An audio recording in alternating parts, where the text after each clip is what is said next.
Hi, I'm Tim. Welcome to Watchbox, and thanks for logging on. If you love this watch, email me, tmosso@thewatchbox.com. It's in the description below. It is your purchase and pricing email question line for buying this or any watch you see on any Watchbox platform. Please reach out to me directly. Email tmosso@thewatchbox.com for pricing.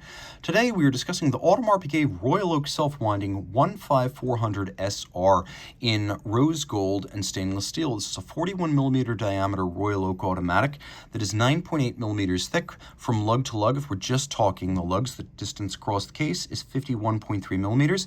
If we include these little rose gold intermediate plots, these intermediate links, then the total distance across the wrist is 52.7 millimeters. That's the total horizontal distance across the wrist. We'll throw the watch on my wrist, which is 16 centimeters in circumference, and it wears broad. Not thick. You'll note it'll easily slide under a dress cuff, but it's broad-shouldered. And so I would recommend this for a wrist really no smaller than mine. Maybe you could get away with a 15 centimeter wrist if your wrist is very flat across the top. But you can see how from over the top, the lugs are pushing out to the edge of my wrist. So maybe I'm not at the limit, but I'm getting close. It feels very solid though. The solidity of these Royal Oak bracelets is second to none, and it really speaks to the quality of the assembly and the tolerances of the parts. Taking a quick look, you can see that the Royal Oak was originally conceived as a bracelet, jewelry for a man, in 1972 by designer Gerald Genta. He considered himself a jewelry designer and his greatest passion to be jewelry design. So this idea that he could design a watch that was a bracelet first and a timepiece second appealed to him deeply. So he integrated the bracelet, he integrated the case, the lugs, and the tapered links, and that's exactly the design we have here.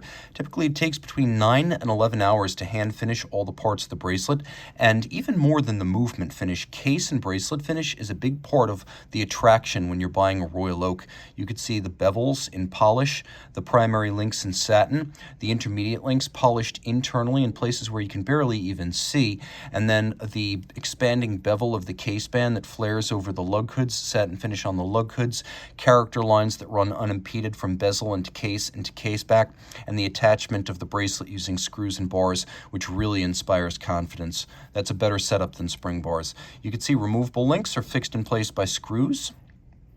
And then we have a robust clasp that's alternately media blasted and satinated internally. It's a sequential close, so one side before the other. Twin trigger release. You can see the AP logo externally. You must press both triggers to open it as a surefire way of keeping the bracelet secure on the wrist. It won't go flying open.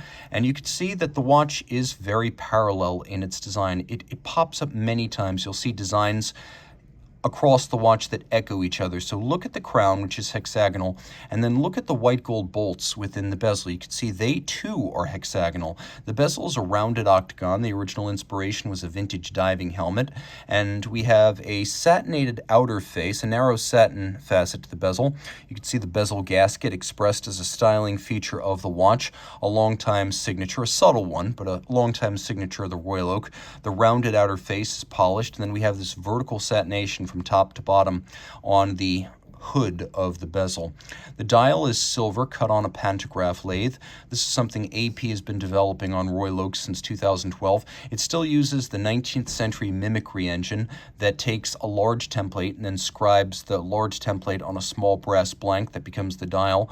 And so you can see that the texture across the hobnails and between the hobnails is a lot more detailed and fine than if you just viewed this at arm's length. And this is, of course, the Grande Tapisserie, the large hobnail. Petite is what you get on a jumbo, and mega is what you get on an offshore. Importantly, only the grand and the petite are actually cut on a pantograph. The mega is stamped. There's plenty of lume here. We'll do a lume shot. You can see the watch in the dark, easy to read. The watch does have a screw-down crown, and when you combine a screw-down crown with a 50-meter water resistance, that is my go, no-go mark for being able to swim on the surface. Don't dive with it, but surface swimming with this watch is fine. Rose gold logo, indices and hands, solid gold to resist oxidation or tarnish over time.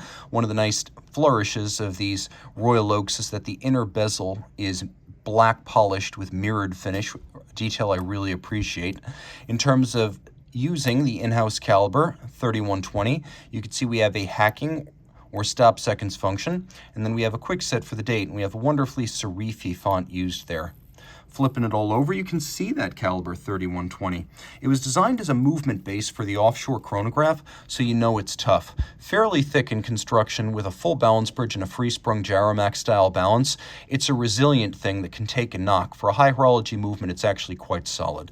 It's a bidirectional winder with ceramic bearings. You can see at 22 karat mass, Audemars Piguet not cheaping out, not 21, not 18, and God help us, not plated tungsten. It's a 22 karat mass with the coats of arms of the Audemars and Piguet families, reminding you that since 1875, Audemars Piguet, the oldest continuously family-owned and run watch brand in Switzerland. 60-hour power reserve, 3 Hz beat rate, 40 pivot jewels, a lot of little flourishes I enjoy. You can see a black polished click, a solarized crown wheel core with polished crown wheel external teeth. The screw heads are all polished black.